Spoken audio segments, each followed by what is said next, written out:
আজকে হোমিওপ্যাথিক এমন একটা ওষুধের ব্যাপারে কথা বলবো যে ওষুধটাকে আপনি এটাকে আসলে কি বলবো, এটা আপনাকে বলতে পারেন যে একটা শরীরকে ঠিক রাখার জন্য ভিতরগত দিক থেকে হরমোনের দিক থেকে একদমই মানে বলা চলে যে পারফেক্টলি রাখার জন্য যে ওষুধটা সবচেয়ে বেশি অবদান রাখে সেই ওষুধটার ব্যাপারে আমি কথা বলবো। এবং এটি এমন একটা গুরুত্বপূর্ণ ওষুধ যে ওষুধটি আপনি মানে যদি আপনার শরীরে কিছু ঘাটতি দেখা দেয়, যার কারণে হরমোনের তারতম্যের কারণে দেখা যায় আপনি বয়সটা বেড়ে যায়, অল্প বয়সী 25-30 বছর বয়সে চুল পেকে যায়, আবার পুরুষত্ব কমে গেছে, একদমই সেক্স দুর্বল হয়ে গেছে।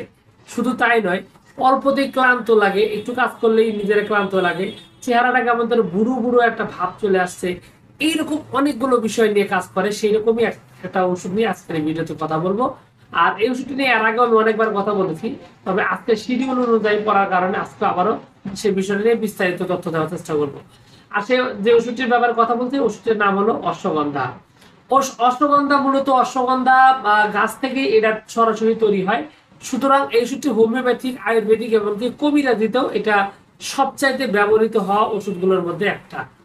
আপনার যদি শরীর প্রচন্ড রকমের দুর্বল থাকে, শরীরে কোনোভাবেই মাংস বৃদ্ধি হচ্ছে না, শরীর খুবই দুর্বল এবং ভিটামিনের অভাবে ভুগছেন, এরকম যদি অভাব সমস্যা থেকে থাকে, কেমন যেন আবার দেখা যায় যে চুল মানে চুল টুল দাড়ি টুড়ি একদম আস্তে আস্তে পড়ে যাচ্ছে বা অল্প বয়সে পেকে যাচ্ছে, কেমন যেন একদম মানে বয়স্ক একটা ছাপ আপনার মধ্যে অল্প বয়সে চলে আসছে, সহজ কথা যেটাকে বলে অকাল বার্ধক্য, এটা যদি আপনার হয় তাহলে আপনি এই অশ্বগন্ধা ওষুধের মাধ্যমে আপনি যদি নিয়মিত সেবন করেন তাহলে আপনি খুব দ্রুত আপনার এই অকাল বার্ধক্য দূর করতে পারবেন।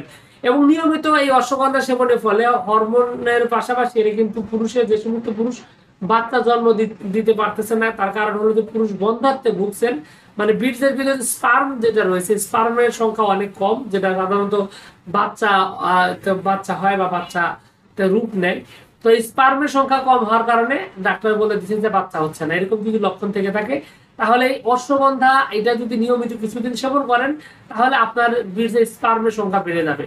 শুধু তাই নয়, বীর্য যদি পাতলা হয়ে থাকে তাহলে বীর্য গাঢ় করার জন্য এই ওষুধটি অদ্বিতীয় মহা ঔষধ। এবং এছাড়াও এই ওষুধটি কিন্তু আসলে আরো বেশ কিছু বিষয়ের মধ্যে কাজ করে, যেমন শারীরিক দুর্বলতা, ছোটবেলা থেকে দুর্বলতা থাকার কারণে দেখা যায় যে কথাবার্তা কেমন অস্পষ্ট, ঠিক মতো কথা বলে না, শারীরিক দুর্বলতার কারণে কথা ভালো মতো বোঝা যায় না এবং শরীর খুবই দুর্বল, এরকম পরিস্থিতি যদি হয় তাহলে কিন্তু আপনি এই অশ্বগন্ধা নিয়মিত সেবন করলে এই প্রবলেম থেকে সমাধান পেতে পারেন। এছাড়াও এই অশ্বগন্ধা আপনি নিয়মিত সেবনের ফলে একটা মেয়ে মানুষ যদি সেবন করে তাহলে তার যদি বার্ধক্য থাকে, বাচ্চা যদি না হয়ে থাকে, মেন্সে কোনো ঘাপলা থাকে, সেটাও কিন্তু খুব দ্রুত খুব সহজেই সমাধান করে দিতে সক্ষম। সেই সাথে আপনার এই অশ্বগন্ধা এটা কিন্তু বাত ব্যথার জন্য একটা অদ্বিতীয় মহা ঔষধ। যাদের দীর্ঘদিনের পুরাতন বাত ব্যথা রয়েছে, হাত পা শরীর কামড়াকামড়ি করে, শরীরে বল শক্তি এনার্জি নাই বললেই চলে, খুবই দুর্বল, যার কারণে বাত ব্যথাটা অনেক বেশি, এবং বহু পুরাতনের এই বাত ব্যথা দূর করার জন্য কিন্তু আপনি এই অশ্বগন্ধা সেবন করতে পারেন এবং খুবই ভালোভাবে কিন্তু আপনার এই প্রবলেমটি সলভ করতে পারে। তবে মেইনলি এই ওষুধটি সবচেয়ে বেশি ব্যবহৃত হয় হরমোনাল সমস্যার কারণে, বীর্য সমস্যা এবং ফিজিক্যাল রিলেশন সমস্যা, অল্প বয়সী বুড়ো হয়ে যাওয়া এবং চুল চুল দাড়ি পেকে যাওয়া, বা মেয়েদের ক্ষেত্রে যে বলছিলাম মেয়েদের যে সমস্যাগুলো, এই সমস্যাগুলো সমাধান করার ক্ষেত্রে কিন্তু এই আপনার অশ্বগন্ধার সবচেয়ে বেশি ব্যবহৃত হয়। এবং এটা আপনি খুব সহজে কিন্তু ওষুধটি যে কোনো হোমিওপ্যাথিক ওষুধের দোকানে খোঁজ করলে পেতে পারেন। তবে এই ওষুধটি নিয়মিত সেবন করলে ওষুধে আসলে সেরকম ভাবে কোনো পার্শ্ব প্রতিক্রিয়া নেই, যার কারণে আপনি এখান থেকে খুব সহজেই আপনার স্বাস্থ্যকে সুরক্ষিত এবং ভালো রাখার জন্য একটা সমাধান কিন্তু পেয়ে যেতে পারেন। এবং এই ওষুধটি আমি এখন পর্যন্ত যে কারণগুলো বলেছি সেগুলো যদি সেবন করেন তাহলে আসলে এখানে দুশ্চিন্তার কোনো ব্যাপার নেই। তো যাই হোক, সবকিছু মিলিয়ে আজকে এইটুকু ছিল আজকের ভিডিও।